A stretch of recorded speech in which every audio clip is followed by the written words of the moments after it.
Boards हो या CUET, the twin Bros के MCQs अनबीटेबल है। जब प्रैक्टिस ही हो एग्जाम जैसी तो फंसना पक्का है। स्वागत है आपका ह्यूमैनिटीज की नंबर 1 MCQ सीरीज में। हे फ्यूचर टॉपर्स, गुरु भैया दिस साइड। आज हम करेंगे क्लास 12 पॉलिटिकल साइंस के एक और चैप्टर के भर के MCQs. Environment and natural resources के 90 प्लस एमसीक्यूज हम करने वाले हैं। ये वीडियो अगर आप देख लेते हैं, इसके बाद और कोई वीडियो देखने की जरूरत ही नहीं लगेगी। आप महसूस करेंगे कि पूरी एनसीईआरटी का ही रिवीजन हो गया है। इससे पहले चैनल पर मैंने इस चैप्टर की फंसना पक्का है वीडियो अपलोड कर दी है। फंसना पक्का है सीरीज में हम पूरे इंपॉर्टेंट क्वेश्चन आंसर, पूरे पीवाईक्यूज करा रहे हैं, एनसीईआरटी को निचोड़ रहे हैं क्वेश्चन आंसर फॉर्मेट में। तो इसके बाद वो वीडियो भी देख लेना। और अभी हम सारे एमसीक्यूज करने वाले हैं। इसमें सिर्फ नॉर्मल एमसीक्यूज नहीं रहेंगे, हर एक टाइप, हमारे statement, chronological, match the following, simple, assertion, reason, competency based, हम सारे क्वेश्चन कवर करने वाले हैं। बिना टाइम वेस्ट किए सीधा वीडियो चालू करते हैं। आपको ऑलरेडी पता है आपको क्या करना है। आपको कॉपी पेन लेकर बैठना है, अपने मार्क्स टैली करना है। वीडियो देखने के बाद कॉमेंट्स में आपको बताना है कि टोटल आपने कितने मार्क्स स्कोर करे। इससे होगा ये, हमें भी पता चलेगा। और बाद में जब आप रिवीजन के लिए फिर से वीडियो में आएंगे तो आप अपने पुराने मार्क्स चेक करके अपना इंप्रूवमेंट भी नोटिस कर पाएंगे। इसी के साथ इस वीडियो को चालू करते हैं क्वेश्चन नंबर 1 के साथ। Which global think tank publish the book limits to growth? Question के अंदर क्वेश्चन बन गया है इन 1972। एक और क्वेश्चन के अंदर क्वेश्चन बन गया है to warn about resource depletion. तो भाई किसने किया था, कौन सा वो थिंक टैंक था, उसका नाम क्या था? The correct answer is option number B, the Club of Rome. मैं सिर्फ वही वाले ऑप्शन रीड करूंगा जिन ऑप्शन से अपने आप में क्वेश्चन बन सकते हैं। बाकी सिर्फ क्वेश्चन पढ़ के पॉज लेके मैं आंसर बताऊंगा, क्योंकि आपका टाइम वेस्ट मुझे बिल्कुल भी नहीं करना है। अगर आप आराम से करना चाहते हैं तो वीडियो को पॉज कर सकते हैं आप बीच बीच में। दूसरा, why do environmental degradation issues became a part of world politics? क्यों ये एकदम से वर्ल्ड पॉलिटिक्स का पार्ट बने, क्या रीजन है मेन? एनसीईआरटी में साफ साफ दिया हुआ है। The correct answer is option number C, because no single government can fully address them. भाई एक गवर्नमेंट यहां कुछ भी नहीं कर सकती। The 1992 United Nations Conference on Environment and Development, question के अंदर क्वेश्चन बन गया है, is more commonly known as, इसको हम बहुत एक पॉपुलर नाम से भी जानते हैं। The correct answer is option number C, the Earth Summit. How many states attended the 1992 Earth Summit held in Rio de Janeiro? इसको हम रियो समिट भी बोलते हैं। ये कहाँ पे हुई थी? ब्राजील में हुई थी। ये बहुत ही एक क्वेश्चन के अंदर क्वेश्चन बन रहे हैं स्टार्टिंग में। तो 1992 ईयर भी याद रखिएगा, अर्थ समिट भी बोलते हैं, रियो समिट भी बोलते हैं, और ये रियो डी जनेरो ब्राजील में हुई थी। अब इसको कितने स्टेट्स ने ज्वाइन किया था? The correct answer is 170, option number C. What was the name of 1987 Brundtland report? तो फिर क्वेश्चन के अंदर क्वेश्चन है that warned about the lack of sustainability in traditional economic growth patterns. नाम बताइए। एक तो ब्रंटलैंड रिपोर्ट नाम हो गया, लेकिन इसका एक स्पेसिफिक नेम भी था 1987 में जो रिपोर्ट आई थी। The correct answer is option number B, Our Common Future. तो याद रखना, ऊपर हमने क्या नाम पढ़ा, बहुत इंपॉर्टेंट है, क्लब ऑफ रोम की लिमिट्स टू ग्रोथ, और नीचे हमारी निकल के आती है Our Common Future. The approach to development that combines economic growth with ecological responsibility is known as. The correct answer is option number C, sustainable development. Which term refers to the rich and developed countries of the first world in environmental debates? और उसी के नीचे दूसरा question है, the poor and developing countries of the third world are generally referred to as the dash. तो जो developed होती हैं उनको हम क्या बोलते हैं? जो रिच कंट्रीज होती हैं हम उन्हें बोलते हैं ग्लोबल नॉर्थ, और जो हमारी नहीं रहती हैं डेवलप्ड उन्हें हम क्या बोलते हैं? थर्ड वर्ल्ड की जो हमारी कंट्रीज होती हैं, global south. What is the name of the list of development practices recommended by the Rio Summit? तो क्वेश्चन में ये पूछा जा सकता है कि ये जो रिकमेंडेशन है ये क्या है, तो आपको लिखना पड़ेगा ये लिस्ट ऑफ डेवलपमेंट प्रैक्टिसेस है। The correct answer is option number A, agenda 21, 21st century का एजेंडा। ये 2 मार्क्स में भी बहुत आता है, फंसना पक्का है सीरीज में मैंने बहुत अच्छे से एक्सप्लेन किया है।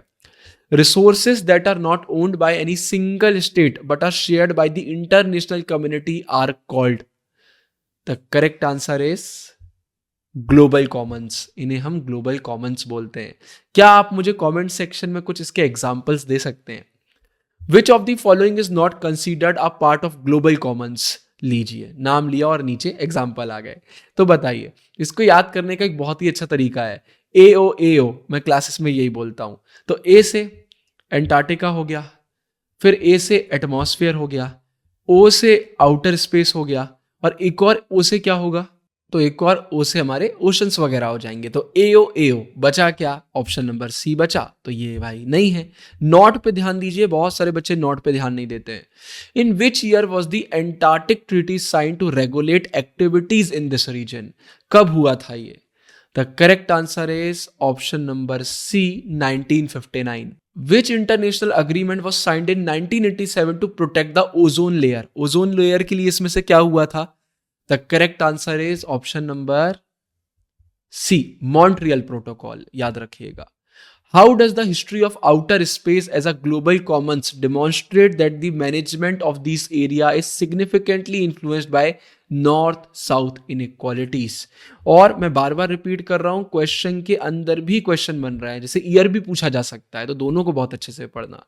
इसके आंसर की बात अगर हम करते हैं तो बताइए, the correct answer is option number A, outer space is dominated by global north in terms of management and resource allocation. Question number 15. The principle that acknowledges different contributions to environment degradation and varying capabilities of state is called.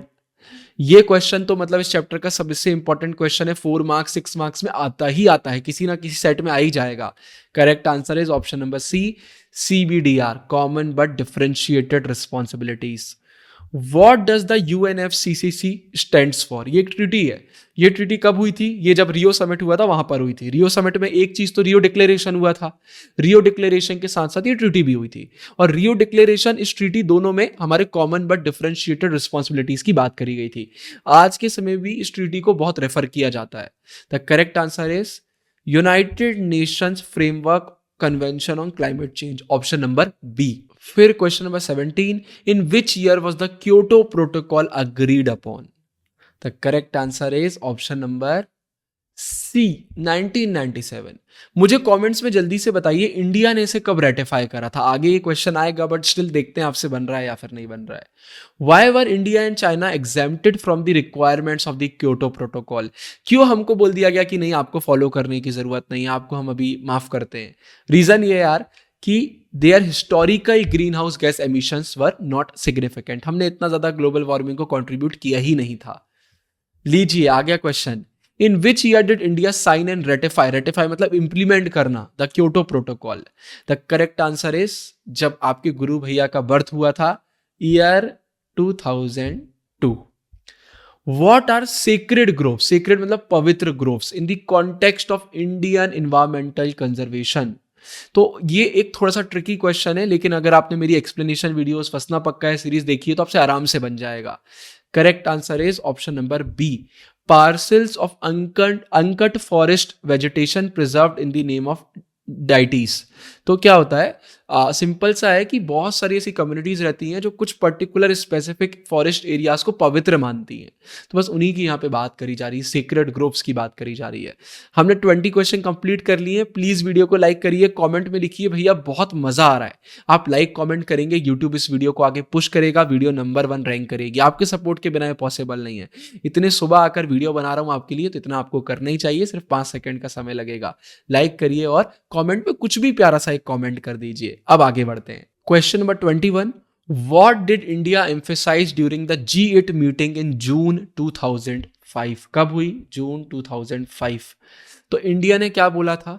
India ने बोला था option number D, the significant disparity मतलब difference in per capita emission rates between developed and developing countries. India ने बोला था भाई जो developing countries है ना, उन्होंने इतना कंट्रीब्यूट किया और ना अभी भी वो इतना ज्यादा कर रहे हैं, तो इंडिया ने सीधे सीधे ये बात वहां पे रखी थी। What forms the basis of India's international negotiating position particularly in environmental agreements like the UNFCCC?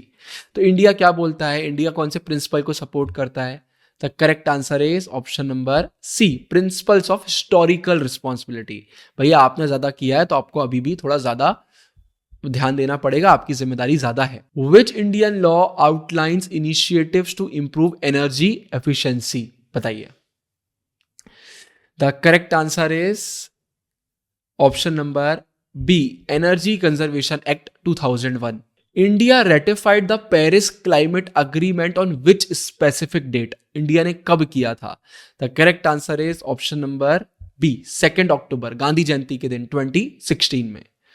Which Indian act encourages the use of renewable energy. इसमें से कौन सा ऐसा है जहां पर हम रिन्यूएबल एनर्जी की बात करते हैं? The correct answer is option number B electricity act of 2003.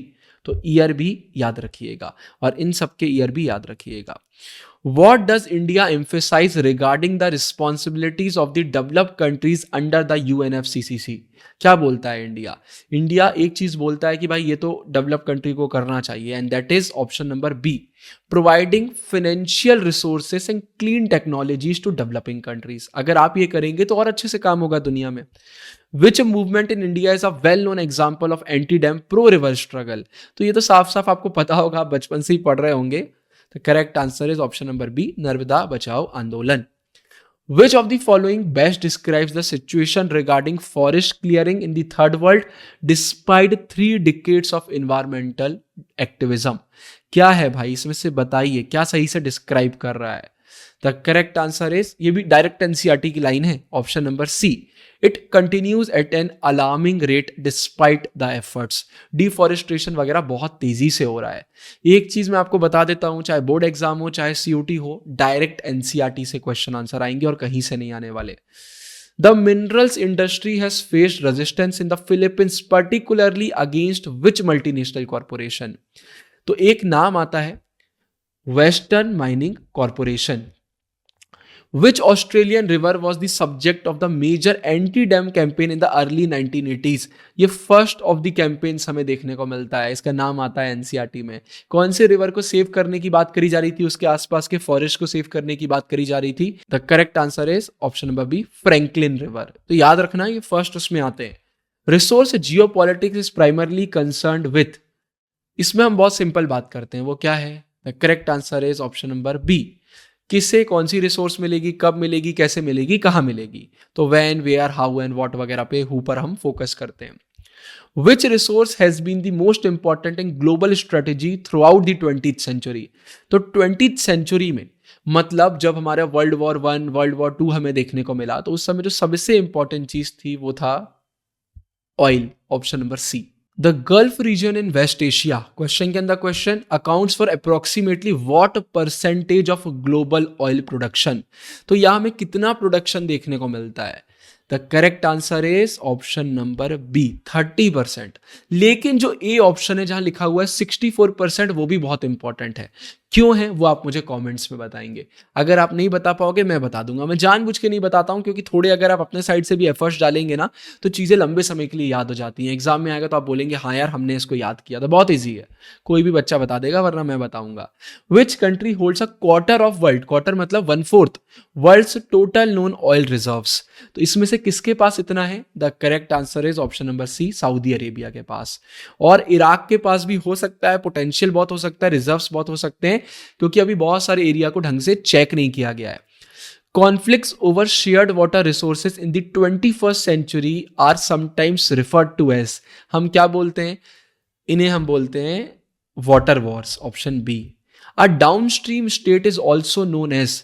Downstream मतलब भाई जो रिवर के माउथ के पास है, माउथ मतलब जो ओशन सी से मिलता है, तो पानी बहते हुए कहीं और से इनके पास आ रहा है, तो इनको हम क्या बोलते हैं? Lower riparian. और जो पहले हैं अपस्ट्रीम वाले उनको हम बोलते हैं अपर riparian. Which rivers were the subject of conflict between Israel, Syria and Jordan in the 1950s and 60s? हो सकता है यहां पे डैश आ जाए, यहां डैश आ जाए, तो नाम भी अच्छे से देखना. The correct answer is option number B Jordan and Yarmouk. ये यूफ्रेट्स टिग्रिस भी सुना सुना लग रहा है, देखते हैं आगे कुछ से रिलेटेड आता है तो. How does the UN define indigenous population? ये डायरेक्ट 4 मार्क्स का क्वेश्चन है बोर्ड एग्जाम में कि इंडिजिनस पॉपुलेशन का मतलब क्या होता है. The correct answer is option number B descendants of peoples who inhabited a territory before different cultures arrived and overcame them. Board exam में 2 मार्क्स में आएगा तो सेम यही लिखना पड़ेगा। अगर आपने अभी तक हमारी फंसना पक्का है लेजेंडरी सीरीज यूट्यूब पर आती है जहां हम पीवाईक्यूज इंपॉर्टेंट क्वेश्चन आंसर कराते हैं सारे सब्जेक्ट्स के, नहीं करिए तो कर लीजिए। और उन अगर फंसना पक्का है सीरीज के शानदार पीडीएफ आपको चाहिए तो वेबसाइट एप्लीकेशन पर मिल जाएंगे, डिस्क्रिप्शन में मैं आपके लिए लिंक डाल दूंगा। पॉलिटिकल हिस्ट्री के पीडीएफ आ गए हैं, बहुत जल्दी ज्योग्राफी, सोशियोलॉजी, साइकोलॉजी सारे सब्जेक्ट के आ जाएंगे। वो पीडीएफ अगर आपने कर लिया तो क्वेश्चन आंसर आपको और कहीं से नहीं करना है, पूरी बुक को निचोड़ दिया है, पूरे पीवाईक्यूज को इंक्लूड किया है। Approximately how many indigenous people are spread throughout the world? 10 crore, 30 crore, 50, 5, कितने हैं भाई? The correct answer is option number B, 30 crore. In India indigenous people are usually referred to as, India में हम इनको क्या बोलते हैं? इंडिया में हम इनको बोलते हैं एसटी, शेड्यूल्ड ट्राइब्स। आपने सुना होगा, रिजर्वेशन वगैरह भी प्रोवाइड किया जाता है। Scheduled tribes constitute approximately what percentage of India's population? The correct answer is option number C, 8%. Which country is noted as having oil reserves second only to Saudi Arabia? तो भाई कौन है? ओ भाई साहब, यहाँ कंफ्यूजन हो जाता है। आप बोलोगे यार ईरान इराक में से कोई हो सकता है क्योंकि एन और क्यू का फर्क है, इसलिए बहुत अच्छे से पढ़ना है हमको। Correct answer is Iraq, Q. In the context of global commons what is res communis humanitatis? ये टर्म आता है तो ये किस लिए यूज होता है? हम इसको बात करते हैं ग्लोबल कॉमन्स के लिए, ऑप्शन नंबर बी, उन रिसोर्सेज के लिए जो पूरी ह्यूमैनिटी शेयर करती है। रेस कम्युनिस ह्यूमैनिटेटिस, वही एओ जो मैंने आपको ऊपर बताया। The world council of indigenous peoples was the first to receive what status in the UN? इसको कौन सा स्टेटस मिला था? आगे इस क्वेश्चन को हम फिर से एक बार जरूर से रिपीट करेंगे थोड़ा घुमा के। तो correct answer is consultative status. Which document emphasizes that economic and social development are the first and overriding priorities of developing country parties? तो इनमें से कौन सा वो है जो डायरेक्टली ये चीज मेंशन करता है? तो करेक्ट आंसर इज UNFCCC। इसके बाद फिर अगला question, the dash earth summit has brought environmental issues to the center stage of global politics? 1990, 1991, 1993, 1891, ये कब हुआ था? जल्दी से बताइए।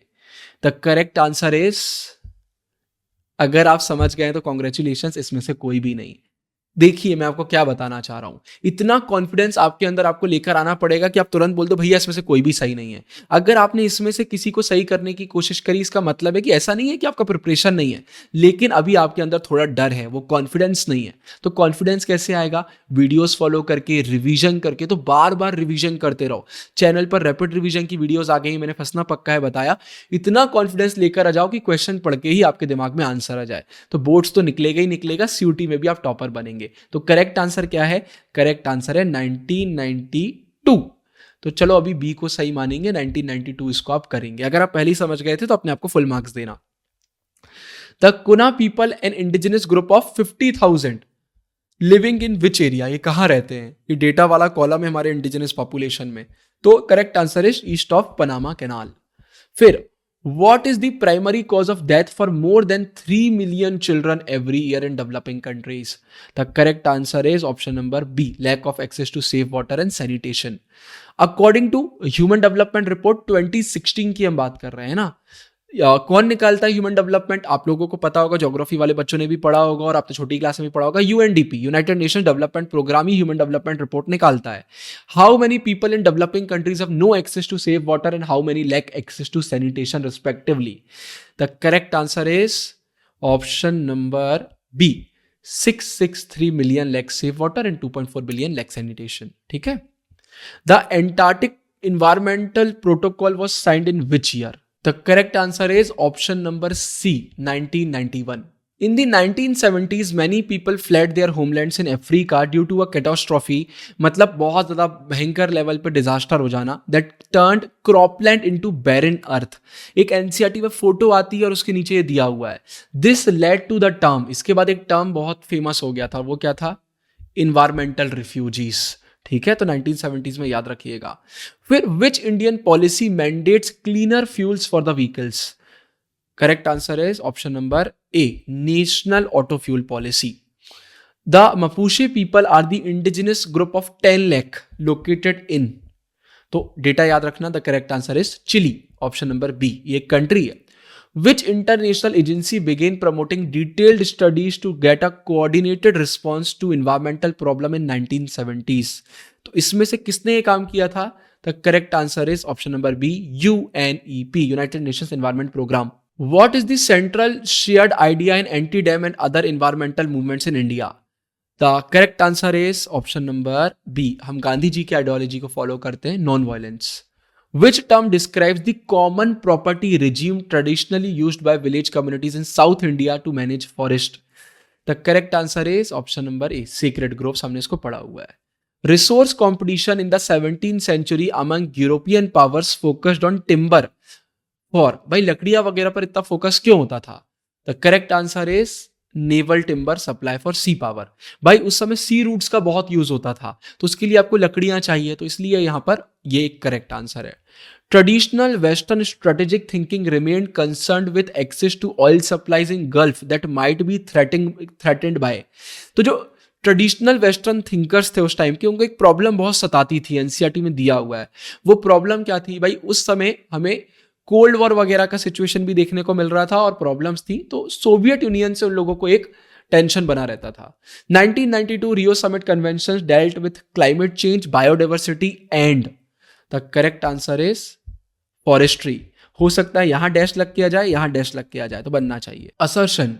The 1992 Earth Summit is considered a significant milestone in global environmental politics. Reason: it firmly consolidates environmental issues at the political level and produce conventions on climate change, biodiversity and forestry. सोचिए और बताइए. The correct answer is option number A. भाई दोनों सही है और explanation भी सही है. Consider the following statements regarding Agenda 21 and select the correct option. Video को पॉज करिए, इनको पढ़िए. मैं जानबूझ के नहीं पढ़ रहा हूं क्योंकि मैं पढ़ूंगा तो आप सुन लेंगे, लेकिन कई बार हम रीडिंग करते समय गलती कर देते हैं, तो थोड़ा रीडिंग प्रैक्टिस भी डेवलप होना चाहिए. बताइए इनमें से कौन से आपको सही लग रहा है. The correct answer is option number B, 1, 2 and 4, मतलब 3 सही नहीं है. Critics argue it is heavily biased in favor of ecological conservation over economic growth. जबकि रियलिटी इससे जस्ट उल्टी है. मतलब क्रिटिक्स का बोलना था कि एजेंडा 21 इकोनॉमिक ग्रोथ पे फोकस करता, इकोलॉजिकल मतलब ह्यूमन और एनवायरनमेंट का जो रिलेशन है उस पर फोकस नहीं करता. तो इसलिए एनसीईआरटी की रीडिंग जरूरी है, एक एक लाइन से अंतर आता है. और वीडियो में आगे बढ़ने से पहले फिर से रिपीट कर रहा हूं, अगर आपको फस्ता पक्का है कि पीडीएफ चाहिए हैं तो आपको डिस्क्रिप्शन में लिंक मिल जाएगा, आप सैंपल पीडीएफ चेक कर लेना. पूरे पीवाईक्यूज, पूरे क्वेश्चन आंसर उसमें इंक्लूडेड है. Match the following. अच्छा जी, चलो मैच द फॉलोइंग की बात करते हैं. क्या क्या दिया हुआ है भाई? ये तो हमने इसमें से कुछ कुछ तो पढ़े हुए हैं. मैं बोलता हूं मुझसे कोई भी नहीं बन रहा, मुझसे क्योटो प्रोटोकॉल बस बन रहा है. ये 1997 में हुआ था, तो 4 का 2 होना चाहिए. लो जी, बन गया, एक ही जगह पे दिया हुआ है, तो ऑप्शन ए मेरा सही हो गया. तो कई बार किस्मत भी चमक जाती है, बट जरूरी नहीं आपकी चमके, तो ईयर बहुत अच्छे से देख लेना. Assertion: Developing countries like India and China were exempted from the requirements of Kyoto Protocol. The per capita emission in developing countries are still relatively low and their historical contribution to greenhouse gas emission was not significant. तो भाई दोनों ही सही हैं और इसलिए explanation भी एकदम सही है. Consider the following statements regarding the global commons. कैमरे में देखो, स्क्रीन में देखो, तो कई बार वर्ड ऊपर नीचे हो जाते हैं. And select the correct option. तो भाई बताइए इसमें से आपको क्या सही लग रहा है. पढ़िए इसको, आराम से रीड मारिए और उसके बाद बताइए. The correct answer is option number C, 1, 2 and 3. 4 सही नहीं है. The exclusive economic zone of a country is a part of global commons. तो ये तो बहुत बेसिक सा एक स्टेटमेंट है जो ऑब्वियसली गलत है. Assertion: the Kyoto protocol was agreed upon in 1997 in Kyoto, Korea. ठीक है. Reason: it is an international agreement setting targets for industrialized countries to cut their greenhouse emissions. तो भाई दोनों सही हैं, लेकिन एक छोटी सी मिस्टेक है. क्योटो कोरिया में नहीं, जापान में आता है. तो A is false but R is true. तो एक एक वर्ड से भी अंतर आ जाता है. Consider the following statements regarding India's environmental initiatives and select the correct option. The Environment Conservation Act was passed in 2001. Electricity Act of 2003 करके दिया हुआ है. फिर पेरिस क्लाइमेट अग्रीमेंट दिया हुआ है. बताइए इसमें से आपको कौन सा सही लग रहा है. The correct answer is option number B, 1, 2 and 4. तो मतलब 1, 2, 4 अगर स्टेटमेंट वाले डायरेक्ट एमसीक्यू में आते हैं तो भी आपसे बनना चाहिए. तो इनके ईयर देख लीजिएगा, ये वाला गलत है. इंडिया ने पेरिस क्लाइमेट अग्रीमेंट कब रेटिफाई करा था, आप मुझे कॉमेंट्स में बताइए. ये हमने देखा हुआ है, बहुत ईजी है. तो ये हमने इस समय नहीं किया था. ठीक है, तो ये गलत है. अब फिर से मैच द फॉलोइंग की तरफ चलते हैं. बताइए इसमें से. तो भाई हमने देखा हुआ है हमारा नर्मदा बचाओ आंदोलन तो भाई इंडिया का है, तो 1 का तो 2 होना चाहिए, पूरे उसमें एक ही में दिया हुआ है, तो ऑप्शन ए हमारा ऑटोमेटिकली सही हो गया। Assertion, oil continues to be the most important resource in global strategy. Throughout the 20th century, the global economy relied on oil as a portable and indispensable. Indispensable मतलब जिसके बिना अब आपका काम नहीं चलेगा, most important, necessary. It provides energy for 90% of the world's transportation. तो the correct option is option number ए। हाँ भाई दोनों सही है, एक्सप्लेनेशन भी सही है। फिर से मैच द फॉलोइंग, तो भाई देखो रियो समिट में एजेंडा 21 आया था, तो 3 का तो 2 होना चाहिए, फिर से एक में दिया हुआ है, वेरी इजी, तो ए का हमारा ऑप्शन सही हो गया। अब question number 70, assertion, indigenous people are often the single largest group among the displaced by the development project in India since independence की बात करी जा रही है। They constitute nearly 20% of the population of the country and have free access to most developmental benefits. तो भाई option number सी सही है, ए तो सही बोला आपने लेकिन आर एकदम गलत है। Consider the following statements regarding the north south divide in environmental politics, और बताइए, पढ़िए इसको और बताइए मुझे जल्दी से। The correct answer is 4, 1, 2, 3 and 4, option number D is correct. Assertion, resource geopolitics is about who gets what, when, where and how. Resources like timber and oil have provided the means and motives of global power expansion and interstate rivalry. तो भाई दोनों एकदम सही है और correct explanation भी है, वो हमको रिसोर्सेज के बारे में बता रहा है कि कैसे इसी से रिलेशन चलते हैं, तो ऑप्शन ए एकदम सही है। Consider the following statements regarding the sacred groves in India, और बताइए इसमें से कौन सा सही है। देखिए the correct answer is again option number D, 1, 2, 3 and 4। Match the following water conflicts, बताओ भाई इसको पढ़ो, कब क्या हुआ। तो हमने जॉर्डन और यामुक का पढ़ा हुआ है, नर्मदा हमारा इंडिया का हो गया, तो ये 3 का तो हमारा 3 होना चाहिए, तो 3 का 3 एक ही जगह पे दिया हुआ है, तो ऑप्शन ए। तो मैच द फॉलोइंग ने इसलिए आसान हो जाती है। Assertion, the world council of indigenous peoples was formed in 1975। Question के अंदर question, it became the first of the 11 indigenous NGO to receive consultative status। तो ये भी अपने आप में MCQ बन सकता है, इनफैक्ट मैंने अलग से भी डाला हुआ है, तो बताइए भाई क्या है। The correct answer is option number ए, दोनों सही हैं और एक्सप्लेनेशन भी सही है।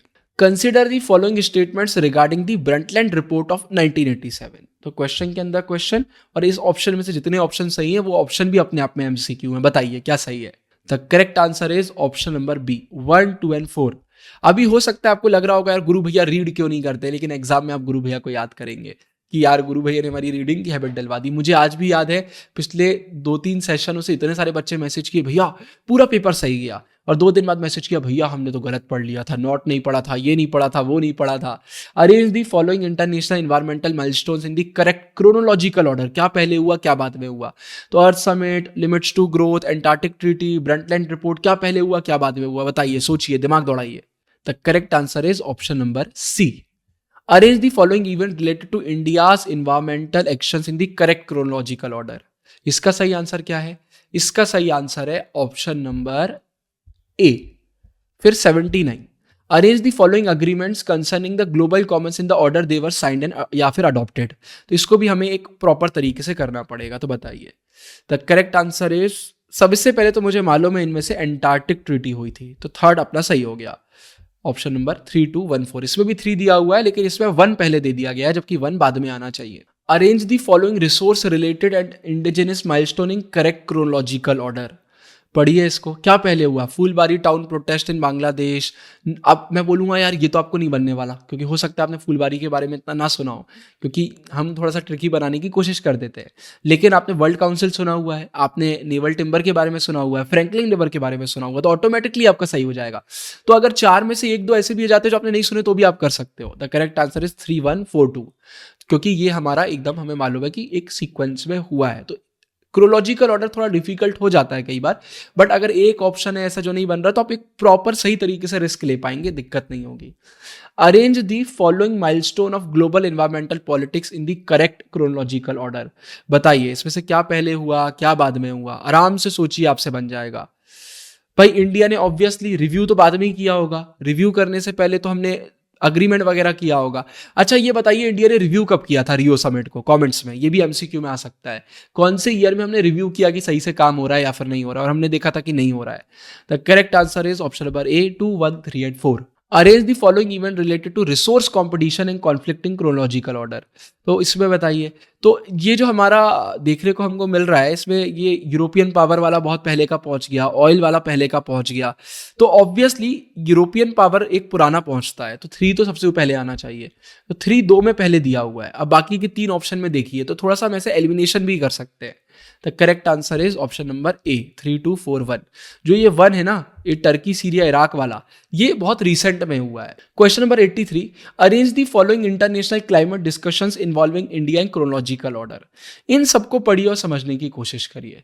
तो देखिए भाई, ये हम सबको पता है, पेरिस क्लाइमेट अग्रीमेंट तो इंडिया ने 2016 में किया हुआ है, तो 3 तो सबसे आखिरी में आना चाहिए, पर इसमें भी 3 आखिरी में, इसमें भी ये कंफ्यूजिंग है थोड़ा सा, बट बी को तो हमने एलिमिनेट कर दिया। अब हमें एक और चीज मालूम है भाई, बहुत अच्छे से मालूम है कि अगर हम रियो डिक्लेरेशन की बात करते हैं तो वो CBDR वहां पे हुआ था, ये पुरानी बात है।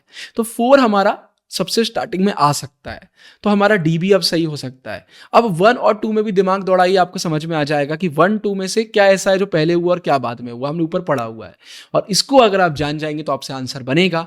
The correct answer is option number D, 4 1 2 3।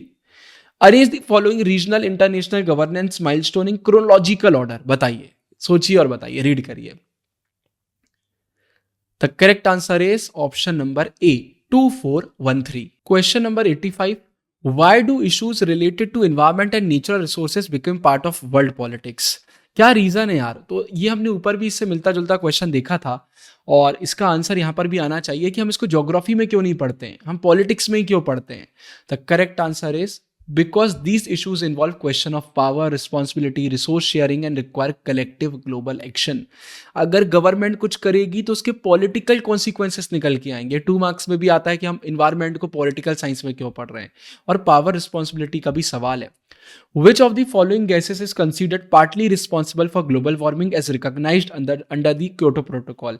ये 2 मार्क्स में भी आता है, कोई भी 4 गैसेस के नाम बताइए, तो इनमें से कौन सा सही है? The correct answer is carbon dioxide. लेकिन कार्बन डाइऑक्साइड अकेली नहीं है, आपको एनसीईआरटी में और भी नाम देखने को मिलेंगे जो आपसे बनना चाहिए, वो हमने फसना पक्का सीरीज वगैरह में पूरे कवर किए हुए। Opposition to western mining corporation in Australia was largely based on. सबसे पहले तो क्वेश्चन के अंदर क्वेश्चन बन रहा है, ये WMC जो थी ना, ये ऑस्ट्रेलिया की ही कॉर्पोरेशन थी, तो ये क्वेश्चन भी आ सकता है। अब फिलीपींस में तो इनका अपोजिशन था ही, हमने ऊपर देखा, लेकिन इनके ही ऑस्ट्रेलिया वाले क्यों कर रहे थे? The correct answer is option number C. भाई उनके न्यूक्लियर के अगेंस्ट सेंटीमेंट्स थे, उन्हें नहीं पसंद न्यूक्लियर वगैरह पावर, और दूसरा इंडिजिनस राइट्स के लिए भी वो एडवोकेट कर रहे थे। तो ये 2 रीजन है। More recent threats between Turkey, Syria, Iraq are mainly related to. तो ये तो हमने ऊपर मैच द फॉलोइंग में भी देखा। The correct answer is option number C, construction of dams on Euphrates river. Mesopotamia, Euphrates, Tigris आपने 11th में पढ़ा होगा। The present day island states of the Oceania region, including Australia and New Zealand, were originally inhabited over thousands of years by which group of people? बताइए इनमें से। The correct answer is option number B, Polynesian, Melanesian, Micronesian. इनका Asia से कोई लेना देना नहीं है, ये एथनिक ग्रुप्स के नाम है, ट्राइबल पॉपुलेशन यहाँ की जो बहुत पहले से है। क्या ट्राइबल पॉपुलेशन कौन सा वर्ड यूज करती है? Since time immemorial. हमको पता भी नहीं है कि हम कब से हमारे पूर्वज यहाँ पे रह रहे हैं। The world council of indigenous people became significant because it was. इनमें से क्या रीजन है जिसके कारण वो बहुत ही सिग्निफिकेंट हो गया था, मतलब उसकी इंपॉर्टेंस बढ़ गई थी? मैंने जानबूझ के रिपीट किया है, इसके पीछे रीजन अभी बताऊंगा। The correct answer is option number C. क्यों रिपीट किया है? क्योंकि 11 इंडिजिनस एनजीओस थे, 11 याद रखना, उसमें से ये पहला था जिसको कंसल्टेटिव स्टेटस मिला यूनाइटेड नेशंस में। तो कई बार आपसे ये भी पूछा जा सकता है कितने थे, तो 11 थे। Question number 91, India's per capita carbon emissions are projected to increase from 0.9 tons in 2000 to approximately. Very important question के अंदर भी क्वेश्चन बन रहा है। The correct answer is option number B, 1.6 tons by 2030। तो बहुत कम इंक्रीज हो रहा है। Which of the following best supports the argument against imposing emission restriction on India? ये बोला जा रहा था कि UNFCCC में भी चेंजेस लेकर आएंगे, हम इनके ऊपर भी रिस्ट्रिक्शन वगैरह लगाएंगे, ऐसी बहुत बातें हो रही थी। Correct answer is option number C. इसका भी क्वेश्चन बन सकता है कि भाई 2030 तक जो इंडिया का एमिशन प्रोजेक्ट करा जा रहा है ना, वो 2000 में जो वर्ल्ड का एवरेज था कितना था, 3.8, उससे भी कम रहने वाला है। इंडिया का 1.6 बोला जा रहा है और 2000 में 3.8 वर्ल्ड का एवरेज है, तो इंडिया को इसकी नीड नहीं है। इंडिया मतलब क्योंकि बहुत कम कर रहा है, और इसी के साथ ये वाले चैप्टर की एमसीक्यू वीडियो हमारी एंड हो जाती है। आई होप आपको ये वीडियो पसंद आई होगी। अगर वीडियो पसंद आई तो प्लीज़ लाइक और कमेंट करिए। आप कमेंट करते हैं तब हमारा वीडियो बनाने का और मन करता है। धड़ाधड़ व्हाट्सएप टेलीग्राम पर दोस्तों के साथ शेयर कर दीजिए। पूरी सीरीज़ को फॉलो करिए, फंसना पक्का है सीरीज़ को फॉलो करिए, रैपिड रिवीजन करिए। कॉमेंट सेक्शन में आपको फंसना पक्का है कि PDF मिल जाएंगे, वो बिल्कुल आप लीजिए, उनको यूज़ करिए। और अगर आप हमसे व्हाट्सएप पर भी कनेक्ट करना चाहें तो आप कनेक्ट कर सकते हैं। ढेर सारा प्यार, हमेशा याद रखिए आप हैं फ्यूचर टॉपर। मेरी दोनों सेल्फ हेल्प बुक आपको Amazon फ्लिपकार्ट पे मिल जाएंगी। डिकोडिंग ह्यूमैनिटीज सिर्फ और सिर्फ ह्यूमैनिटीज वाले बच्चों के लिए, everything boils down to awareness, हर एक उसके लिए जो लाइफ में ग्रो करना चाहता है। डिस्क्रिप्शन में दोनों बुक्स के सैंपल PDFs मिल जाएंगे। पहले सैंपल PDF को पढ़िए, पेजेस पढ़ के अगर मजा आए तो फिर आप ऑर्डर कर सकते हैं।